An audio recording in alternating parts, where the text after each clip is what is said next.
तहरीक लब्बैक की हुकूमत आ गई है। बिस्मिल्लाहिर्रहमानिर्रहीम। जैसा कि आप लोगों ने वीडियो के शुरू में जीएनएन न्यूज़ के सीनियर सहाफ़ी डॉक्टर शाहिद मसूद की एक वीडियो देखी, जिसमें वो तहरीक लब्बैक पाकिस्तान के हवाले से गुफ्तगू फरमा रहे हैं। आज की इस वीडियो में सीनियर सहाफ़ी डॉक्टर शाहिद मसूद की मुकम्मल वीडियो आप लोगों को दिखाने जा रहा हूं, जिसमें उन्होंने टीएलपी के हवाले से गुफ्तगू की है।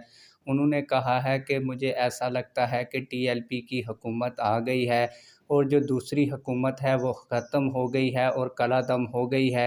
मैं आप लोगों को मुकम्मल वीडियो क्लिप भी दिखाऊंगा और इस हवाले से मुकम्मल डिटेल्स भी दूंगा। लेकिन वीडियो दिखाने से पहले आप लोगों से एक छोटी सी रिक्वेस्ट है, अगर आपने अभी तक हमारे इस चैनल को सब्सक्राइब नहीं किया हुआ, चैनल को भी लाजमी सब्सक्राइब करें और वीडियो को अभी से लाइक कर दें, ताकि ये हमारी जो वीडियो है वो ज़्यादा से ज़्यादा लोगों तक पहुंच सके। आप लोगों को बताता चलूँ कि डॉक्टर शाहिद मसूद ने इन ख़यालात का इजहार जीएनएन न्यूज़ के लाइव प्रोग्राम में किया है।